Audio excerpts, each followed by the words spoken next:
Continuando con la teórica de fluidos biológicos, hoy nos vamos a dedicar a la orina.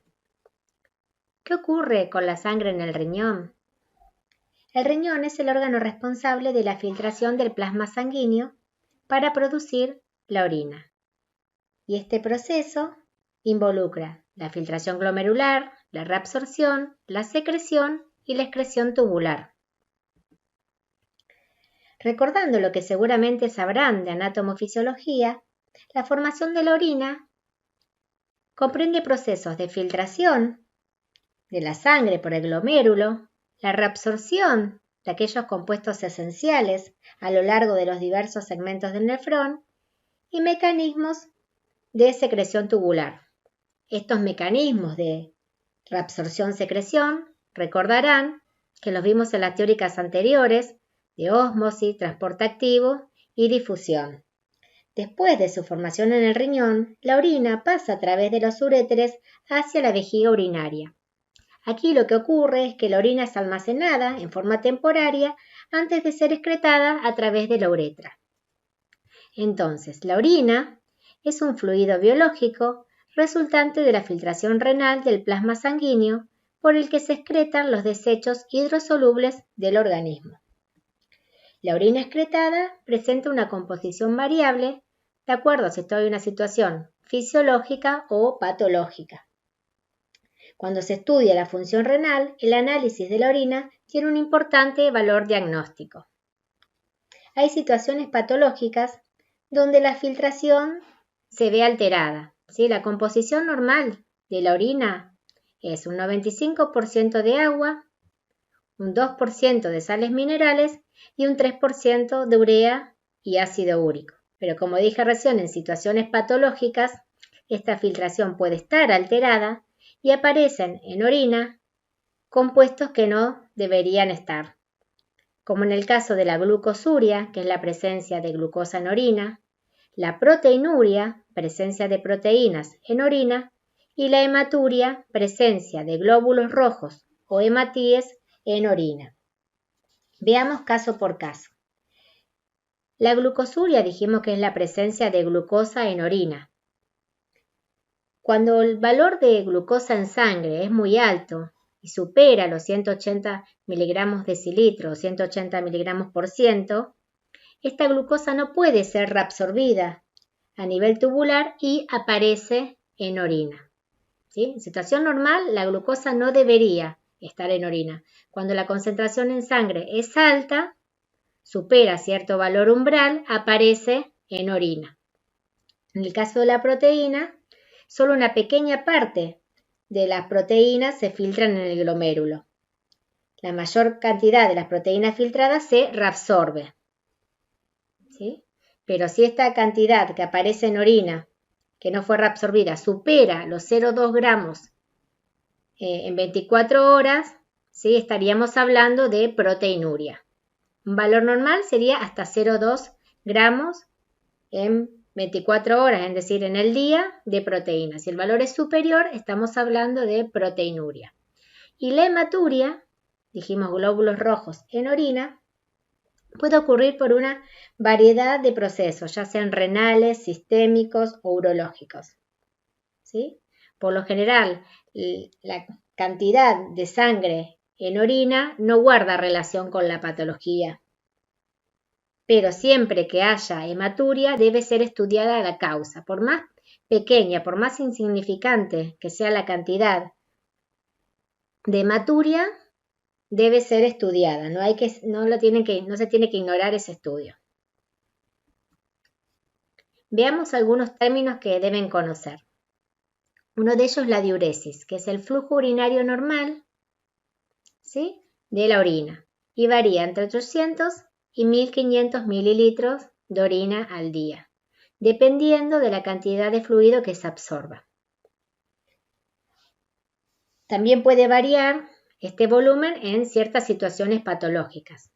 Tenemos la poliuria, que es el aumento de la diuresis, y este aumento se considera cuando es mayor a los 2000 mililitros al día.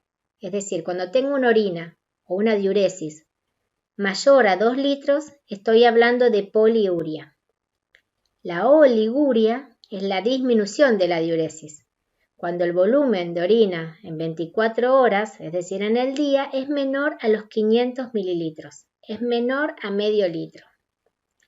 Anuria se lo llama la ausencia de diuresis o un volumen muy pequeño, menor a 100 mililitros al día, estoy hablando de anuria, y polaquiuria es la micción a repetición, ¿sí? Cuando tengo un aumento en la frecuencia de micciones.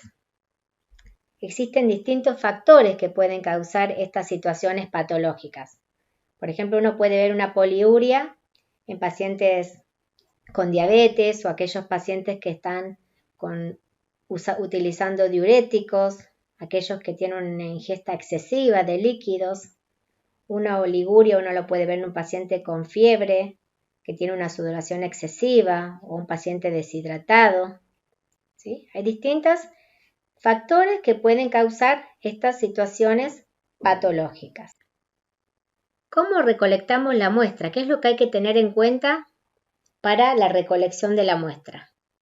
Hay que tener en cuenta el envase que se va a utilizar, qué método de recolección voy a elegir, cómo voy a conservar mi muestra y en qué momentos voy a realizar esa recolección de la muestra. Todo esto va a ser muy importante y determina la fidelidad de los resultados que yo voy a obtener y la correcta interpretación de los mismos, ¿sí? Si empezamos por el envase para recolectar la muestra, lo primero a tener en cuenta cuando voy a recolectar mi muestra de orina va a ser el recipiente donde la voy a juntar. Se prefiere el uso de material descartable, pero si no contamos con material descartable podemos utilizar, por ejemplo, un frasco de vidrio, pero que esté limpio y seco, o un frasco también plástico, pero que esté limpio y seco, que no tenga restos de detergente, ni de alimento, ni de grasa, agua oxigenada, cualquier cosa que uno pueda utilizar para limpiarlo, ¿sí? Debe estar bien limpio y seco. Y en caso de que la muestra que yo tenga que juntar sea para un cultivo de orina, que lo vamos a ver más adelante, sí o sí necesito que el envase sea estéril. Son estos frascos que ven acá, que son los que se compran en la farmacia y vienen cerrados. Estos son los frasquitos para urocultivo estériles. En cuanto a los métodos de recolección, tenemos el análisis de orina básico, también llamado análisis de orina completa. Se recoge la orina en un recipiente, no es necesario que sea un recipiente estéril, evitando el primer chorro y el último, ¿sí? Para evitar la contaminación de gérmenes. Dijimos que este tipo de análisis es el más frecuente y por lo general se requiere una retención mínima de 3 horas. Si es más, mucho mejor. En el caso de la orina de 24 horas, consiste en recoger toda la orina que se emite en un día en un recipiente. Se utilizan este tipo de recipientes que vimos la diapo anterior, se los llama brocal. Estos recipientes permiten juntar hasta 3 litros de orina y vienen graduados. El paciente junta la muestra ahí y uno puede observar el volumen, la diuresis de ese paciente. Sirve para determinar sustancias que aparecen en poca cantidad, como puede ser calcio o fósforo. También tenemos el análisis de orina con sonda en aquellos pacientes que así lo necesiten, mediante una sonda que atraviese la uretra y llega a la vejiga. Respecto a la conservación de la muestra una vez que se obtiene debe ser refrigerada hasta el momento de su examen. Lo mejor es que la muestra ni bien se junta sea remitida al laboratorio o al lugar donde se va a analizar de forma inmediata, pero esto a veces no es posible. Entonces el paciente debe juntar la muestra y debería guardarla en la heladera, ¿sí? No más de 2 horas. Y piensen que las muestras que son mantenidas a temperatura ambiente comienzan a descomponerse. Hay bacterias que pueden alterar los componentes de la muestra, inclusive alterar el pH de la misma. ¿En qué momentos recolectar la muestra? Lo ideal es la primera micción, porque es la más concentrada.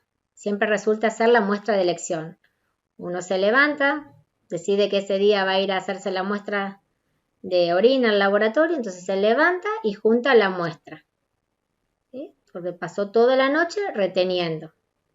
En caso de que eso no pueda ocurrir o que la muestra tiene que prepararla en otro momento, mínimamente debe contar con una retención de 3 horas. ¿Cuáles son los errores más comunes? Tenemos los errores en edad pediátrica. ¿Sí? Es muy difícil a veces juntar la orina de un chiquito o un lactante con un frasco. Entonces se suele usar colectores. Estos colectores se compran en la farmacia, son como bolsitas plásticas que tienen un orificio para colocar en los genitales que tiene una zona adhesiva. El problema es que estos colectores suelen contaminarse muy fácil. Lo ideal sería tener un frasco y tomar una muestra al acecho, así que ese bebé o ese pequeño se encuentre sin los pañales y encontrar el momento justo para tomar la muestra de orina. ¿Sí? Entonces, pero como no es tan sencillo, muchas veces se prefiere usar este tipo de colectores. Algo que nunca hay que hacer es exprimir un pañal para juntar la muestra de orina. En el caso de las mujeres hay que tener cuidado y evitar la contaminación vaginal, por lo que se aconseja el uso del tampón vaginal. En el caso de una muestra para urocultivo, sí o sí se debe juntar en el frasco estéril que compran en la farmacia. Nunca trasvasar la muestra, nunca juntar la muestra de orina o urocultivo en un recipiente y después trasvasarlo al frasco que uno compró o tiene estéril, porque ahí ya la muestra se estaría contaminando. ¿Cuáles son las funciones de la orina? Las funciones son la eliminación de sustancias tóxicas, ¿sí? Pueden ser las resultantes del metabolismo celular, como puede ser la urea, la creatinina, los productos de la ingesta de drogas. Otra función es el control electrolítico, sobre todo regulando la excreción de sodio y potasio, el control de la presión arterial a través de la regulación hídrica o de la volemia y el control del equilibrio ácido-base. El análisis de orina nos permite realizar una evaluación del estado del paciente, ya sea una evaluación de la función renal mediante el estudio de infecciones urinarias, cálculos renales o insuficiencia renal, como el estado metabólico, estudiando diabetes, acidosis, alcalosis metabólica, hipercalciuria idiopática, etc. Para esto dividimos el análisis de orina en 3 partes. El estudio microscópico, mediante el análisis del sedimento urinario, el análisis macroscópico y el análisis bacteriológico. Vamos a ver cada uno de ellos. La evaluación macroscópica, tenemos el aspecto, el color, el olor, que corresponden al examen físico. Se realiza por observación directa de la orina en un tubo limpio y transparente. Por lo general se utiliza un tubo cónico donde uno coloca una porción de la muestra de orina y ahí realiza las observaciones de estos parámetros. El color de la orina normal varía entre un amarillo pálido a un amarillo más intenso en las orinas más concentradas. ¿Sí? En la diapo tienen ejemplos de distintos colores de la orina y posibles causas, no para que la sepan de memoria, pero sí a modo de información. Si por ejemplo uno piensa en una orina que es de color roja, lo más común es pensar en que un paciente está con hematuria, pero no siempre es así. Puede ser que se deba a la ingesta de algún colorante o algún vegetal, por ejemplo, la remolacha. El color puede variar por la dieta, por los medicamentos, por patologías, etc. En cuanto al aspecto de la orina normalmente es límpida, pero no significa que límpida sea sinónimo de normal, ni tampoco que una orina turbia sea indicativa de alguna patología. Siempre hay que analizar cada caso puntual. Yo les decía hace un ratito que cuando uno tiene una orina a la junta, si no le va a enviar rápidamente al laboratorio, debería conservarlo en la heladera. Pero cuando uno pone esa muestra en la heladera, hay ciertas proteínas, esa pequeña porción de proteínas que existen o bacterias pueden precipitar y enturbiar a mi orina. Pero no significa necesariamente que esa orina sea patológica porque es turbia. ¿Sí? Por eso cada caso puntual hay que estudiarlo. Respecto al color, existen unas pocas situaciones donde el olor de la orina tiene importancia, como en el caso de algunos trastornos congénitos, ¿sí? Trastornos metabólicos congénitos, puede ser la fenilcetonuria, que se ve en algunos lactantes. Estas orinas tienen un olor rancio que es característico de esta patología. Es una patología en la cual falta una enzima que es encargada de sintetizar un tipo de aminoácido. Suele ser muy grave. Entonces, el aspecto, el color y el olor de una orina brindan información valiosa del estado del paciente. También, según el color de la orina, podemos concluir en cuanto a la hidratación del individuo, ¿sí? Orinas más claras, uno piensa que es paciente que está bien hidratado. Orinas más oscuras, pacientes severamente deshidratados, ¿sí? Distintas escalas de hidratación. Esto también a modo de ejemplo. Mediante el uso de tiras reactivas, podemos determinar otros aspectos físico-químicos de la muestra de orina de manera rápida, precisa y eficiente, ya que permite analizar varios valores al mismo tiempo, ¿sí? De una manera cualitativa o en algunos casos semi-cuantitativos. Estas tiritas de orina son tiras plásticas que tienen unos cuadraditos como unas almohadillas que están impregnadas en reactivos, que son diferentes dependiendo lo que uno quiere analizar.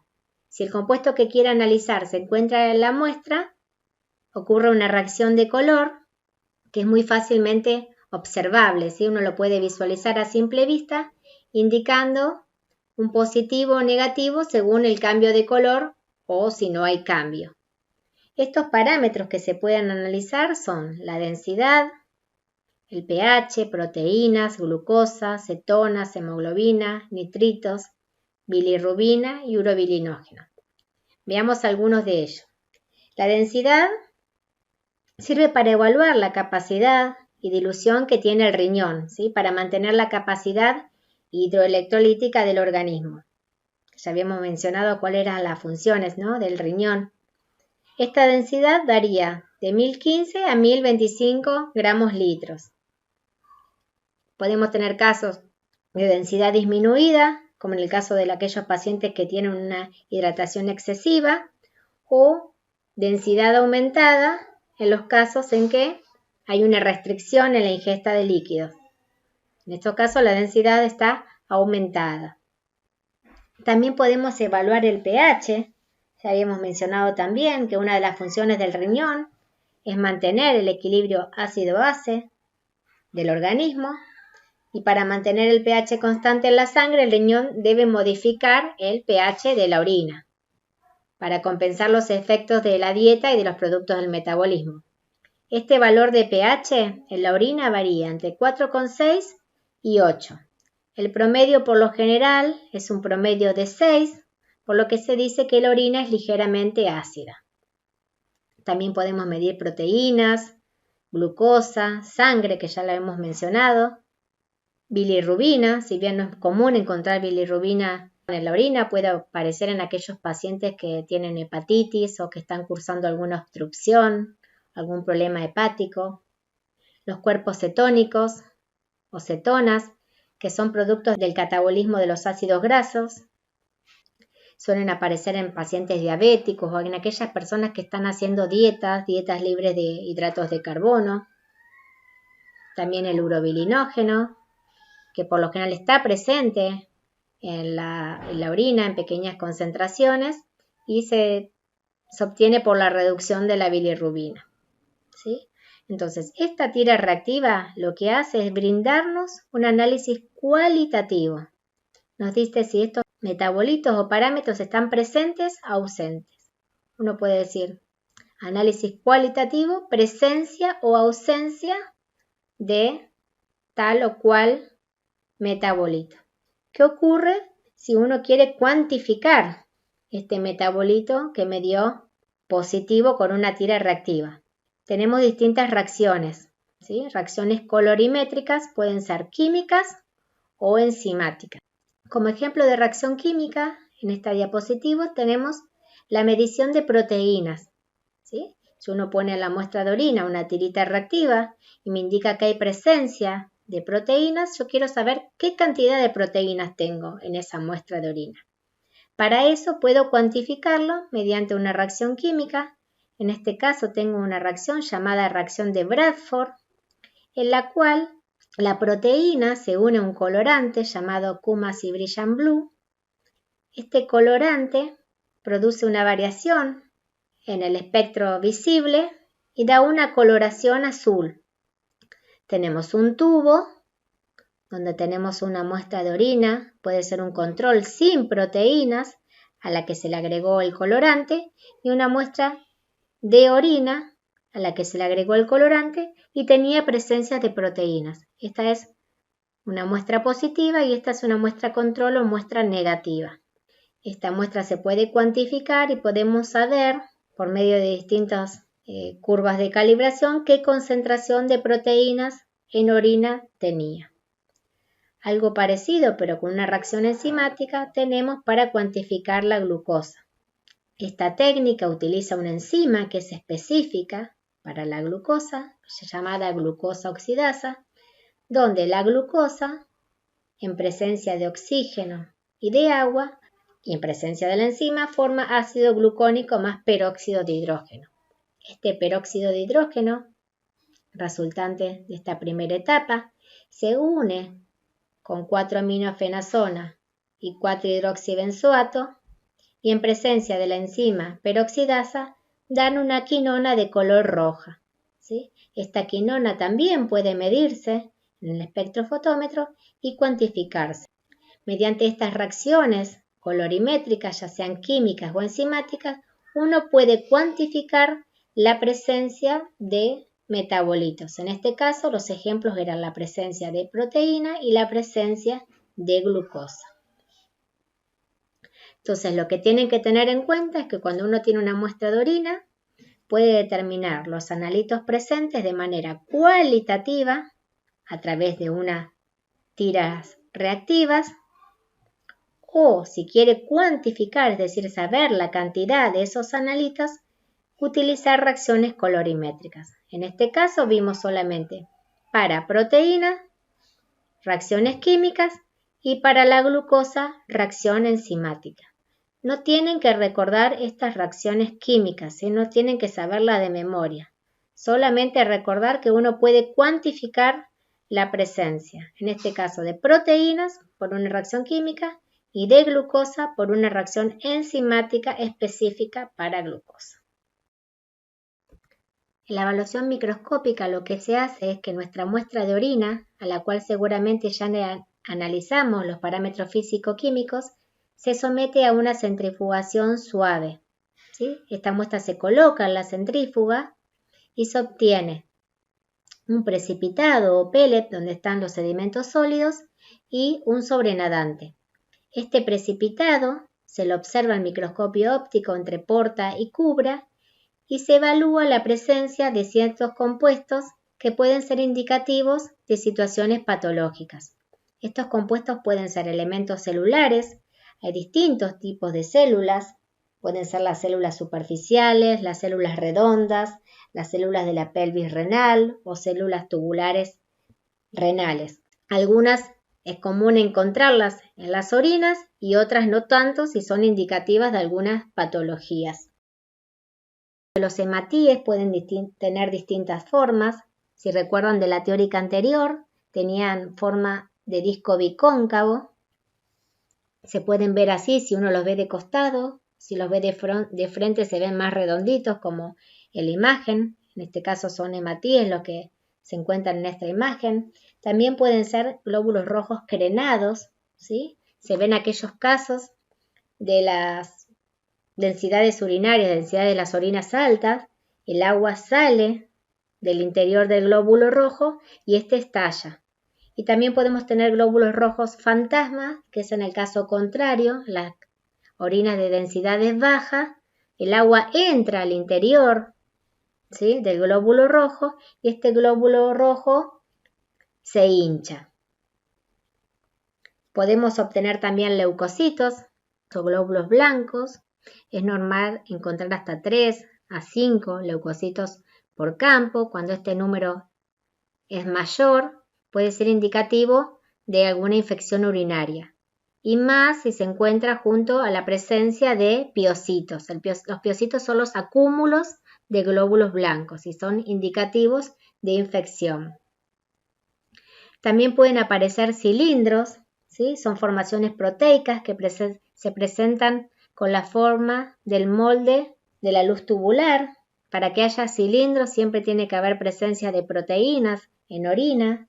Estos cilindros también hay de distintos tipos, pueden ser cilindros hialinos, cilindros epiteliales, granulosos, serios, cilindros formados por glóbulos blancos que se los llaman cilindros leucocitarios o cilindros formados por glóbulos rojos y se los llaman cilindros hemáticos.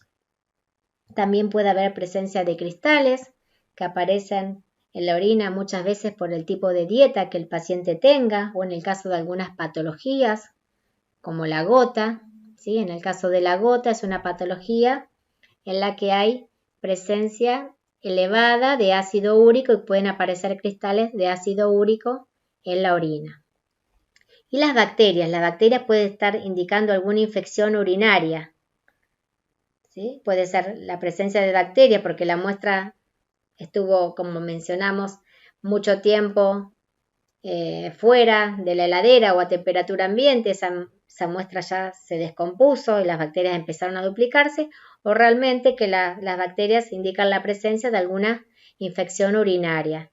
En este caso lo que se hace es una evaluación bacteriológica y el método estándar para el diagnóstico de las infecciones urinarias es el urocultivo. En este caso lo que se requiere es juntar la muestra sí o sí en un envase estéril, ¿sí? Esta muestra se va a sembrar en condiciones de esterilidad en estas plaquitas que tienen medios de cultivos que son específicos para el crecimiento de las bacterias y nos va a permitir identificar, ¿sí? Qué tipo de bacteria es la que está provocando esa infección urinaria. Así como el tipo de bacteria se puede identificar, también se le puede enfrentar a distintos antibióticos para realizar un antibiograma y ver la bacteria que hemos encontrado, a qué antibióticos es sensible o resistente, ¿sí? Uno puede analizar mediante un estudio bacteriológico, mediante un urocultivo, cuál es la bacteria que provocó la infección y cuáles son los antibióticos a los cuales la bacteria es sensible y pueden ser eficaces para su tratamiento.